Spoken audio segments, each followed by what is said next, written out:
तो कहानी की शुरुआत कुमार नाम के बंदे से होती है जिसकी दादी बड़ी बीमार है और हालत देखकर ऐसा लग रहा है कि दादी तो चल बसी। सभी तो ये तक कहने लग जाते हैं कि दादी माँ आप हमें छोड़कर क्यों चली गई, आपके बगैर हम कैसे रहेंगे, आप तो डेली एक्सरसाइज क्या करती थी ताकि आप 150 साल तक जी सके, आप तो 100 साल में भगवान को प्यारी हो गई। लेकिन दोस्तों जैसी 9 बजने की घंटी बजती है, दादी जो लग रहा था मर चुकी है वो तुरंत टीवी देखने में लग जाती है जहाँ जन्म जन्म का बंधन सीरियल लगा होता है। और दादी को ये सीरियल इतना पसंद है ना कि लगता है भगवान से समय मांगकर दोबारा सीरियल देखने के लिए धरती पर आ गई। उस सीरियल में राजा और सीता नाम के कपल की कहानी दिखाई जाती है। तो मैं सर आपको सीरियल का इंट्रो दे देता हूँ क्योंकि सारे फसाद के जड़ ये सीरियल ही होने वाला है। तो सीरियल की कहानी के हिसाब से सीता की शादी राजा से हुई। सीता जॉब वाली लड़की है तो उसे घर के काम उतने अच्छे से नहीं आते, इसीलिए राजा उसको हमेशा नीचा दिखाने की कोशिश करता रहता कि पैसे कमाकर घर की रानी बनना चाहती हो क्या, मुझे मेरी औकात दिखाना चाहती हो कि मैं तुम्हारे सामने कुछ नहीं हूँ। लेकिन सीता बेचारी सब कुछ सहती रहती। उसने अपनी अच्छाइयों से राजा के दिल में जगह तो बना ली थी, लेकिन ये करते करते काफी समय हो गया था और घर वालों ने सीता को घर से भी निकाल दिया। सीता के जाने के बाद राजा को एहसास हुआ कि वो कितना गलत समझता था सीता को। तो अब वो जगह जगह सीता को ढूंढने में लगा हुआ है ताकि वो सीता को दोबारा से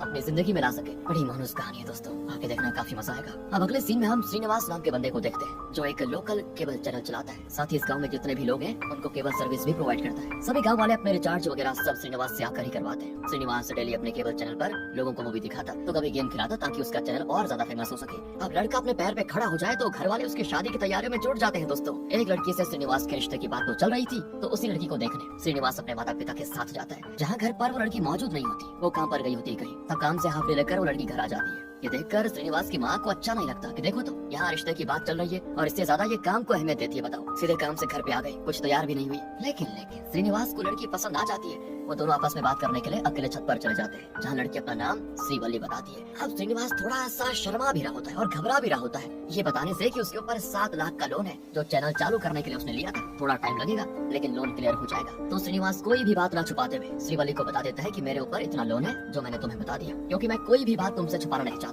श्रीवल्ली कहती है कोई बात नहीं, हम दोनों मिलकर लोन क्लियर कर लेंगे। बस दोस्तों फिर क्या था, इसी बात से श्रीनिवास पूरी तरह से पिघल जाता है कि ऐसी लड़की कहाँ मिलेगी जो पति का लोन क्लियर कराने में उसकी मदद करेगी। और जब श्रीनिवास ज्यादा ही खुश होता है ना तब उसके 2 दोस्त जिनके नाम करीम और रमेश है वो उससे कहते हैं कि बड़े मन में लड्डू फूट रहे हैं, जरा ये तो बता कि जब तेरी शादी हो जाएगी और तुझे अपनी पत्नी से खाना मांगना होगा तो कैसे मांगेगा। तो श्रीनिवास कहता है मैं कहूँगा कि सुनिए मेरे काम पे जाने का समय हो गया, आप खाना लगा देती हो तो अच्छा होगा। उसके दोनों दोस्त हंसते हुए कहते हैं कि अबे फिर तो हो गया तेरा काम, पत्नी का गुलाम बनकर रह जाएगा, अल्फा मेल बन अल्फा जैसे कि हम दोनों हैं। करीम कहता है कि मैं जब कॉफी लाने कहता हूँ ना तो मेरी पत्नी कॉफी के साथ साथ नाश्ता भी तुरंत लेकर आ जाती है। तो रमेश भी कहता है कि अबे मैं तो सिर्फ उंगली उठाता हूँ कि डर के मारे मेरी पत्नी तुरंत मेरे हाथों में कॉफी का कप रख देती है, इसको बोलते हैं अल्फा मेल, ऐसा बन। अब बेचारा भोला भाला श्रीनिवास उनकी हाँ में हाँ मिला तो देता है लेकिन ये करने की उसकी हिम्मत नहीं होती। इसके बाद श्रीनिवास और श्रीवल्ली की शादी हो जाती है। श्रीनिवास की माँ तो इस शादी से बिल्कुल भी खुश नहीं होती क्योंकि उसको ऐसी बहू चाहिए थी जो घर के कामों में हाथ बटाए, लेकिन ये तो सुबह सुबह नाश्ता करके अपने काम पे निकल जाएगी तो मेरे बच्चे का और इस घर का ख्याल कौन रखेगा, ये होती है श्रीनिवास की माँ की टेंशन। इसीलिए उनको ये जॉब वाली लड़की पसंद नहीं होती, लेकिन श्रीनिवास की खुशी के लिए उन्होंने इस रिश्ते के लिए हामी भर दी थी। अब रात की बात है दोस्तों, श्रीनिवास की फर्स्ट नाइट होती है, इसके लिए बहुत ज्यादा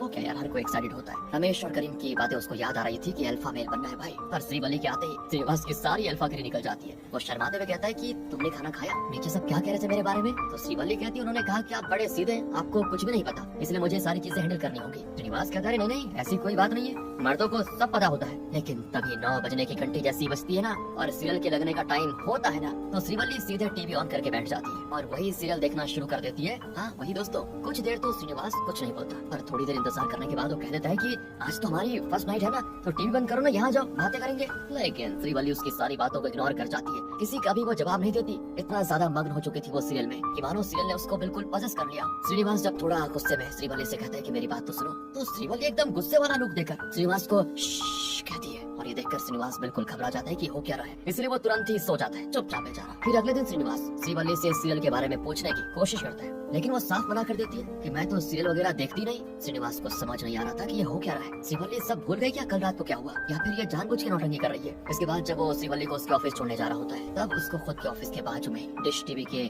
बोर्ड्स लगे मिलते हैं कि डिश लगवाओ, केबल टीवी से छुटकारा पाओ, एक रिचार्ज में हजारों चैनल देखने को मिलेंगे। ये देखकर श्रीनिवास उस बोर्ड वाले की दुकान पर जाता है जहाँ कुमार बैठा होता है, वही कुमार जिसको हमने मूवी की शुरुआत में देखा था। श्रीनिवास कहता है तू अपना ये डिश टीवी का बोर्ड ना मेरे ऑफिस के ऊपर से निकाल वरना अच्छा नहीं होगा। कुमार कहता है देख ये मेरी दुकान है, मैं अपनी दुकान दुकान पर कौन सा भी बोर्ड लगाऊं? तुझे उससे क्या मतलब? तेरे ऑफिस पर लगाता तो तू बोल सकता था, चला जा चुपचाप यहाँ से। ये देखकर श्रीनिवास को बड़ा गुस्सा आ जाता है और श्रीवल्ली वो तो सीधे कुमार को धमकाने लग जाती है कि तेरी हिम्मत कैसे गिरे मेरे पति से ऐसे बात करने की, हाथ पैर तोड़ दूंगी आइंदा मेरे पति से ऐसे बात की तो। श्रीनिवास भी जल्दी से श्रीवल्ली को वहाँ से लेकर जाता है कि अरे नहीं छोड़ो यार, ये छोटी छोटी बातों पर झगड़ा नहीं करते, मैं कुछ करता हूँ इसका। श्रीनिवास को गुस्सा इसीलिए आ रहा था कि लोग डिश टीवी लगा लेंगे तो उसका केबल कोई नहीं लगाएगा और न ही कोई उसका चैनल देखेगा, क्योंकि उसका चैनल केबल पर ही आता है। इसलिए वो तरीका ढूंढने लग जाता है कैसे कुमार को सबक सिखाए। अब रात को श्रीनिवास जो पहली नाइट कल नहीं मना पाया था, उसको लग रहा था कि आज तो मजा आ जाएगा, आज वो किसी भी हाल में श्रीवल्ली को सीरियल देखने नहीं देगा। लेकिन जैसे 9 बजते हैं और सीरियल टीवी पर लगता है, तभी श्रीवल्ली फिर से पॉजेस हो जाती है और सीरियल बैठकर आराम से टक लगाकर देखने लगती है। श्रीनिवास के समझाने पर भी जब वो नहीं रुकती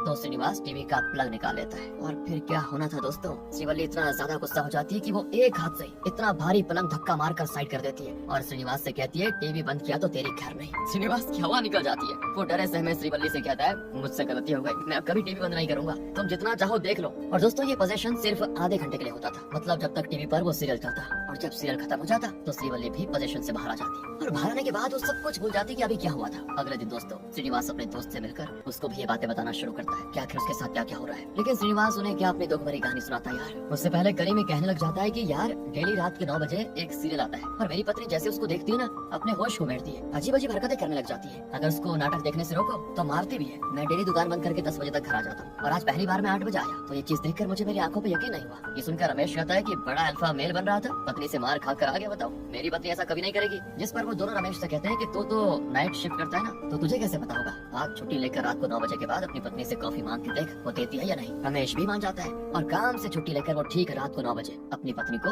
उंगली का इशारा करके कॉफी मांगता है। उसकी सारी हरकतें खिड़की से श्रीनिवास और करीम देख रहे होते हैं। रमेश के एक उंगली का इशारा करते ही उसे कॉफी मिल जाया करती थी, लेकिन इस बार वो उसकी एक नहीं सुनती और वही सीरियल देखने में लग जाती है। ये देखकर रमेश भी हैरान कि यार ये क्या हो रहा है। वो अपनी पत्नी को चिल्लाते हुए कहता है कि सुना नहीं क्या मैंने क्या कहा, मुझसे ज्यादा जरूरी ये सीरियल है क्या, बंद करो इसको। तो वो सीरियल बंद करके रिमोट की बैटरी ही निकाल देता है और ये देखकर उसकी पत्नी को इतना गुस्सा आता है कि एक हाथ से वो रमेश को उठाकर ऐसा टेबल पे पटक दी है कि रमेश को लगता है कि उसकी सारी हड्डियां टूट गई। वो कहती है बैटरी का जल्दी बैटरी दे वरना आज तो मरेगा। रमेश भी जल्दी जल्दी सारी बैटरीज ढूंढने में लग जाता है, लेकिन उसको बैटरीज कहीं नहीं मिलती। तब श्रीनिवास और करीम उन बैटरीज को ढूंढकर सीरियल को चुपचाप लगा देते हैं। तब जाकर वो शांत बैठती है। अब तीनों दोस्त आपस में बातें करने लगते हैं कि हम करें क्या। ऐसा ही चलता रहा तो एक दिन हमारी ये पत्नियां हमें मार डालेंगी, किसी से हेल्प लेते हैं। रमेश कहता है कि लोगों को क्या बताएगा, पत्नी से मार खाए, अरे मजाक उड़ाएंगे हमारा सभी, हमें कुछ और सोचना पड़ेगा और तब तक हमें रोज 9 बजे अपनी पत्नियों से दूर रहना पड़ेगा। इसीलिए तीनों डेली रात को 9 बजे घर से बाहर निकल जाते हैं ताकि उनकी पत्नियां उनकी धुलाई ना कर सके। बाहर आकर पता चलता है कि सिर्फ तीनों के साथ ही नहीं बल्कि पूरे गाँव वालों के साथ ऐसा हो रहा है। सभी मर्द 9 बजते ही घर से बाहर आ जाते हैं। ये मामला बड़ा सीरियस हो चुका था दोस्तों। श्रीनिवास तो अक्सर इस चीज को लेकर परेशान रहा करता कि कहीं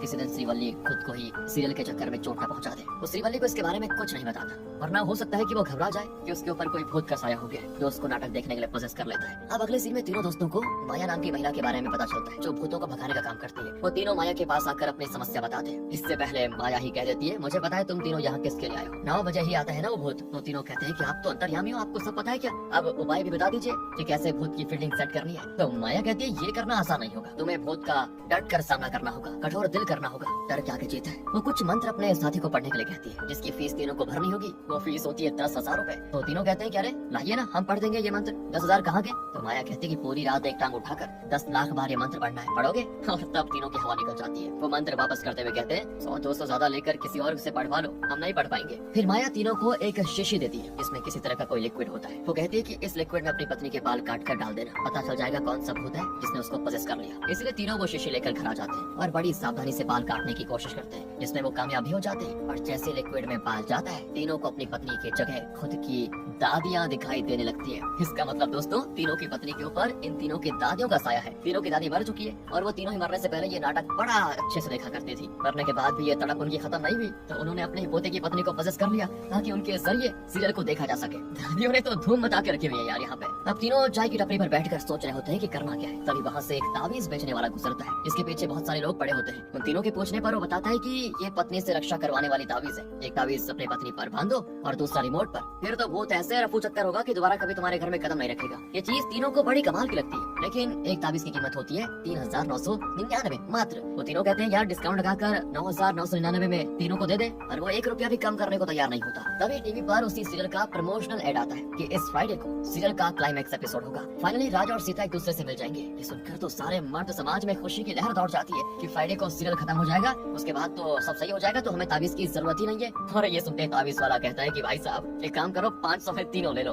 और वो तीनों कहते हैं कि बेटा वो नहीं चाहिए हमको, निकल यहाँ से। तो वो बंदा ये देखिए दोस्तों 10 रुपए में तीनों को ताबीज देने को तैयार हो जाता है। फिर भी वो लोग नहीं लेते। कहा 3999, वहाँ से सीधे 10 रुपए में आ गया। ये तो टॉप क्लास का बिजनेसमैन निकला यार। अब जैसे आता है फ्राइडे, सभी खुशी से सीरियल देखने में बैठ जाते हैं कि आज तो लास्ट एपिसोड है, मजा आ जाएगा। एपिसोड में इतने दिनों के बाद राजा और सीता दोनों आपस में मिल जाते हैं। और तभी बारिश की वजह से पेड़ से एक डंडी टूटकर, मतलब उसकी लकड़ी टूटकर राजा पर गिर जाती है, जिससे वो अपनी सारी याददाश्त भुला देता है। अब तो वो सीता को पहचान भी नहीं पा रहा था। डॉक्टर्स बताते हैं कि राजा पिछले कुछ समय की याददाश्त भूल चुका है, इसलिए उसको ये नहीं याद कि सीता ने कैसे उसका दिल जीता था। जहाँ पहले वो सीता से नफरत करता था, वो दोबारा से नफरत करने लग जाता है। जिसके बाद बताया जाता है कि सीरियल की टीआरपी बढ़ने की वजह से उनके एपिसोड्स बढ़ा दिए गए। अब उसके 1000 एपिसोड्स आ जाएंगे। हो गया काम यार, कहाँ आज लास्ट एपिसोड था और अब खत्म हो गया सब। 1000 एपिसोड्स और बढ़ गए। ये जानकर मर्द समाज में फिर से डर का माहौल पैदा हो जाता है। साथ ही सारी पत्नियां जिन पर दादियों के भूतों का कब्जा है, वो भी भड़क जाती है कि पिछले 20 साल से एक ही चीज घसीट रहा है, कहानी आगे क्यों नहीं बढ़ाता ये सीरियल वाला। इस वजह से वो लोग टीवी फोड़ना शुरू कर देते हैं। लेकिन अब भी उनके मन में सीरियल का नशा नहीं उतरा था। बिल्कुल सच है दोस्तों,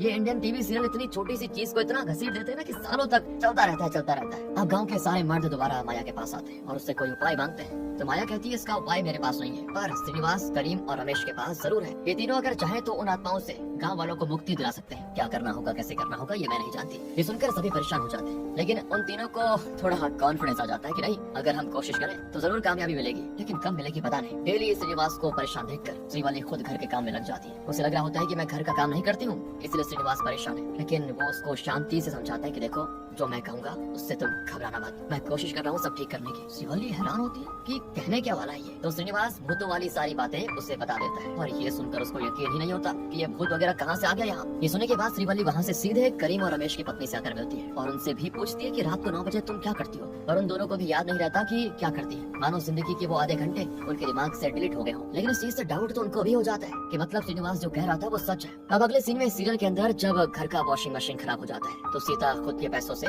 नया वॉशिंग मशीन खरीद लेती है। ये देखकर तो राजा उसको बहुत मारता है कि तुमने मुझे नीचा दिखाने के लिए खुद के पैसों से खरीदा, क्या जताने की कोशिश कर रही हो कि मेरी कोई औकात नहीं है मशीन खरीदने की, आज तो मैं छोड़ूंगा नहीं, मैं जान से मार डालूंगा। ये देखकर सारे पत्नियों का दिमाग गर्म हो जाता है। वो सब कुछ तोड़ फोड़ करने लग जाती है कि आखिर बिना गलती के राजा सीता को मार कैसे सकता है। सभी पत्नियां अपने पति को धमकाते हुए कहती है, अगर राजा ने सीता को मारा ना तो हम सब तुम लोगों को मार डालेंगे, सारी दुनिया से मर्द समाज को खत्म कर देंगे। ये देखकर सारे मर्द लोगों में दोस्तों एकदम दहशत फैल जाती है कि सीरियल में तो अभी सिर्फ मारने की धमकी दी गई, अगर सच में मार दिया तो ये हमारी पत्नियां हमें जान ले लेंगी, हमारी जल्दी कुछ करना पड़ेगा हमें। वहीं श्रीवल्ली और बाकी दोनों, मतलब उन दोनों दोस्तों की पत्नियां, उनको जब इसके बारे में पता चलता है तो वो सीरियल के हीरो को ही फोन करके खूब गालियां देती है कि अपनी पत्नी पर हाथ उठाता है कोई, जबकि दोस्तों उसकी कोई गलती भी नहीं थी। ये लोग कहते हैं कितने सालों से एक ही चीज घसीट कर चलाए जा रहे हो, अपना घटिया सा ये सीरियल बंद कर दो। अब ऐसा उन्होंने इसीलिए किया कि अगर सीरियल बंद होता है तो दादियों की आत्मा धरती पर नहीं आएंगी वापस। लेकिन हीरो भी भड़कते हुए कहता है कि अब तो 5000 एपिसोड और निकलेंगे, देखो तुम हर एपिसोड में सीता को टॉर्चर होगा, इससे टीआरपी बढ़ती है, तुम्हें नहीं देखना तो मत देखो। अब कोई रास्ता न मिलने पर श्रीनिवास आइडिया लगाता है कि हम तीनों मिलकर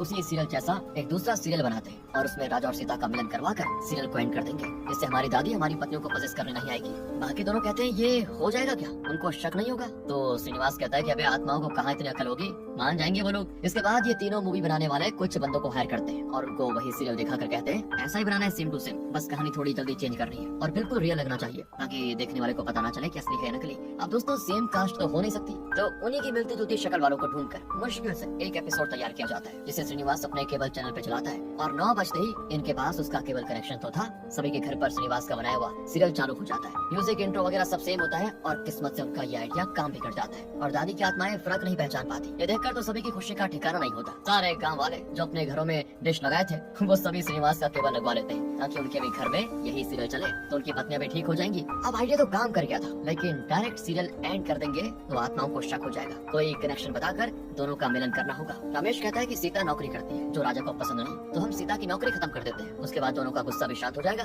तो इसी हिसाब से एपिसोड को शूट कर लिया जाता है। लेकिन जब ये एपिसोड चलता है सारी आत्माओं को ये चीज पसंद नहीं आती कि इससे तो लड़कियां हर चीज की मोहताज बन जाएंगी, कि इससे तो लड़कियों को प्रॉब्लम होगी हर जगह, 10-5 रुपए के लिए भी पति के आगे हाथ फैलाना पड़ेगा, नहीं नहीं ऐसा नहीं चलेगा, ये हमें पसंद नहीं है। इसलिए वो खुद को ही चोट पहुंचाने लग जाती है। पर श्रीनिवास और बाकी मिलकर अपनी पत्नियों को संभालते हैं। श्रीनिवास सबसे ज्यादा टेंशन में हो गया था कि अब करूँ क्या, मैं श्रीवल्ली को रोज तकलीफ में नहीं देख सकता। तब तीनों की पत्नियां उनके इस काम में उनका साथ देने का फैसला करती है। वो तीनों से कहती है कि हमें पता है लड़कियों को कैसी कहानी पसंद जाती है, हम स्क्रिप्ट लिख कर देंगे, इस हिसाब से शूटिंग करना। हो सकता है कि दादी की आत्मा को ये एपिसोड पसंद आ जाए, इसीलिए तीनों मिलकर स्क्रिप्ट लिखते हैं और उसके हिसाब से एपिसोड रिकॉर्ड किया जाता है। यही फाइनल एपिसोड होगा जिसमें सीता और राजा दोनों का गुस्सा खत्म होकर दोनों को मिला दिया जाएगा। सभी तैयारियां हो जाती है, पर 9 बजते ही सीरियल चालू नहीं होता। ये देखकर श्रीनिवास और बाकी बिल्कुल हैरान, ये क्या हो गया, सीरियल चालू क्यों नहीं हुआ। सभी पत्नियां पजेस होकर बिल्कुल पागल हो चुकी थी कि सीरियल कहाँ है हमारा। तब श्रीनिवास भागकर ऑफिस आता है और यहाँ आकर उसको पता चलता है कि कुमार है ना जो वो डिश वाला, उसने श्रीनिवास के ऑफिस में तोड़ फोड़ कर दी थी, सारे डिवाइसेस खराब कर दिए, जिससे श्रीनिवास का बनाया हुआ सीरियल नहीं देखा जा सकता। किसी को कुछ समझ नहीं आ रहा था कि क्या करे, इसलिए श्रीनिवास सभी गाँव वालों से कहकर सारी टीवी मंगवाता है और डीजे वगैरह सेट करके डीवीडी की मदद से